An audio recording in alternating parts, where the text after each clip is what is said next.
Mesdames et messieurs, bonjour. Ravi de vous retrouver pour cette nouvelle édition de votre programme quotidien Midi au Caire en ce jeudi, le 14 avril 2022. Tout de suite, sans plus tarder, commençons cette édition.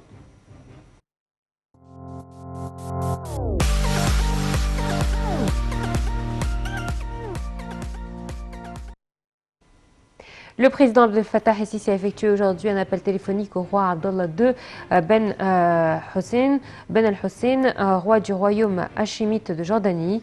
Au cours de l'appel, le président Abdel Fattah el-Sisi s'est enquis de l'état de santé du roi après la réussite de l'opération chirurgicale qu'il venait de subir, a déclaré le porte-parole de la présidence, Bassem Radi.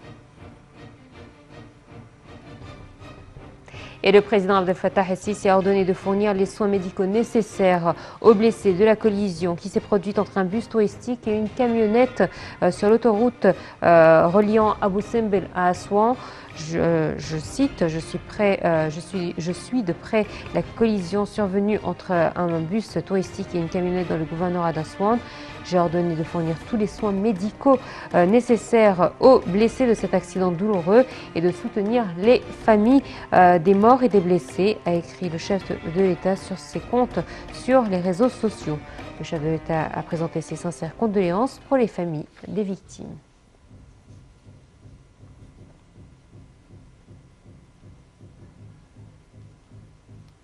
Toujours concernant les nouvelles de la présidence, le président Abdel Fattah el-Sisi a donné ses directives pour poursuivre la coordination avec le Soudan, pays frère, pour développer la navigation fluviale entre les deux pays. Ceci intervient lors d'une réunion avec le Premier ministre Moustapha Madbouli et le ministre des Transports Kamel El-Wazir, qui a présenté la situation exécutive des projets du ministère concernant les projets de la liaison fluviale avec le Soudan. Le ministre des Transports a aussi présenté les efforts pour augmenter l'efficacité des différents ports maritimes sur les côtes de la Méditerranée et de la mer Rouge.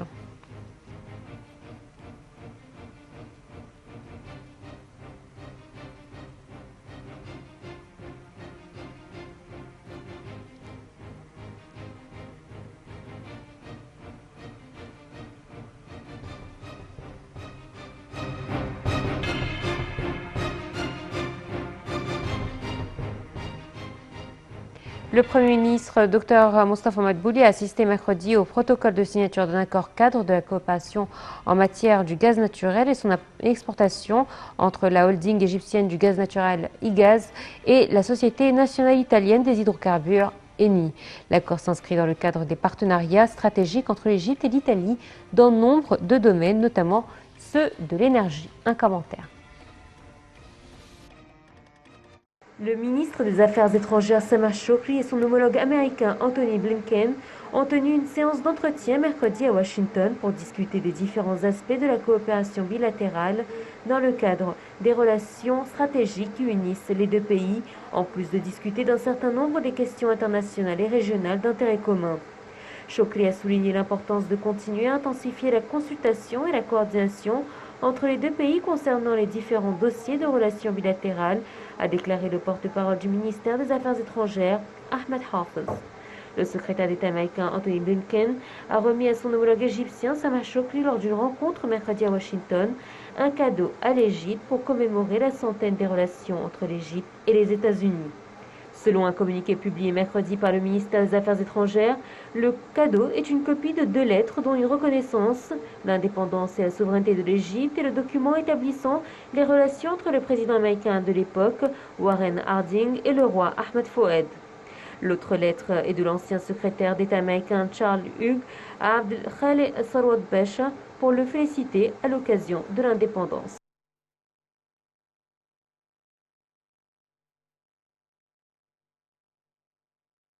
Voilà, donc il y a eu un petit problème au niveau des commentaires. Celui-ci concernait donc le ministre des Affaires étrangères Sameh Shoukry et son homologue américain Anthony Blinken qui ont tenu une séance d'entretien mercredi à Washington. Les deux ministres ont exprimé leur fierté pour cette année qui marque le centenaire des relations entre l'Égypte et les États-Unis. Tout de suite, je vous propose donc de voir ce fameux commentaire concernant le Premier ministre qui a assisté à la signature d'un accord cadre en matière du gaz naturel entre IGAZ et ENI. Le Premier ministre Moustapha Madbouli a assisté mercredi au protocole de signature d'un accord cadre de la coopération en matière du gaz naturel et son exportation entre la holding égyptienne du gaz naturel et la Société nationale italienne des hydrocarbures Eni. Cet accord cadre a été signé par le président d'IGAS, Magdi Galel, et le directeur de l'Upstream, l'exploration et production, Guido Brusco, en présence du ministre du Pétrole et des Ressources minérales Tarek El Molla et le PDG d'Eni, Claudio Descalzi.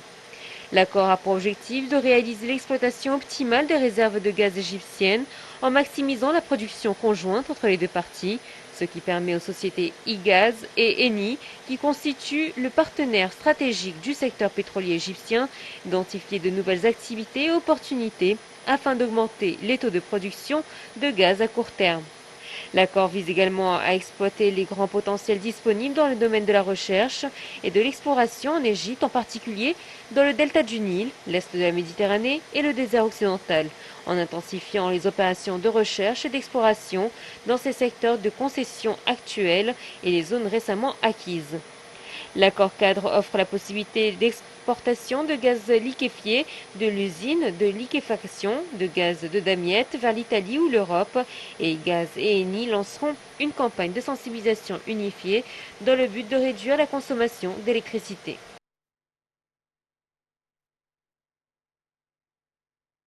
Toujours concernant les nouvelles du Premier ministre, qui a demandé à l'autorité de la protection de la concurrence et l'interdiction des pratiques monopolistiques de préparer une étude intégrée des prix du fer et du ciment et des augmentations récentes de prix pour atteindre l'équilibre requis de la sidérurgie et l'industrie du ciment.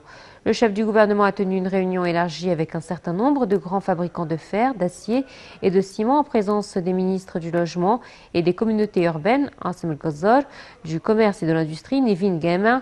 Lors de la réunion, Dr Madbouli a souligné la nécessité d'atteindre un prix équitable pour le fer et le ciment afin que l'équilibre requis se produise et que les projets en cours de mise en œuvre ne soient pas affectés.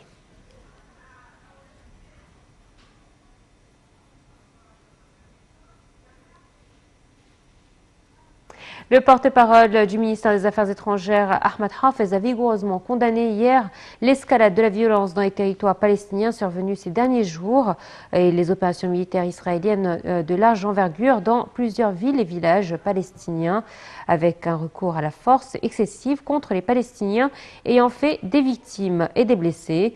Dans un communiqué, le porte-parole a rejeté toute incitation, y compris les appels à prendre d'assaut la mosquée Al-Aqsa pendant le mois sacré du Ramadan. Il a également souligné la nécessité de contenir ces développements accélérés et dangereux qui mènent à des tensions et des violences mutuelles.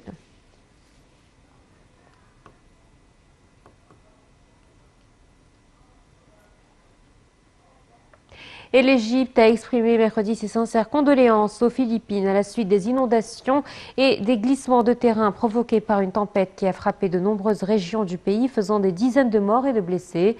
Dans un communiqué du ministère des Affaires étrangères, le gouvernement et le peuple égyptien ont présenté leurs sincères condoléances au gouvernement et au peuple de la République des Philippines ainsi qu'aux familles des victimes, souhaitant un prompt rétablissement à tous les blessés. L'Égypte a affirmé sa solidarité aux côtés des Philippines dans cette épreuve douloureuse.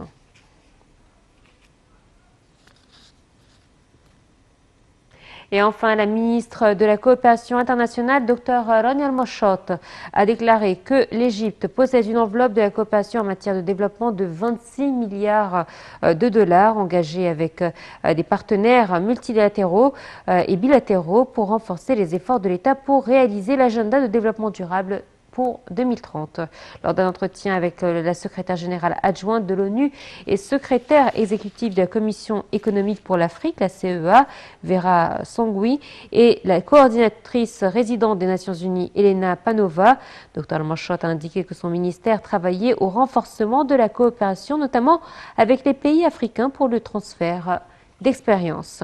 Chiffre du jour, la ministre a appelé l'ONU à consolider la coopération dans le cadre de l'action climatique et à stimuler la participation du secteur privé aux projets d'adaptation et à l'allègement des conséquences des changements climatiques, une démarche importante pour impulser les efforts de la transition à l'économie verte. Voilà, c'était tout pour ce matin. Merci de nous avoir suivis. Excellente suite de programme sur Night TV International. Au revoir.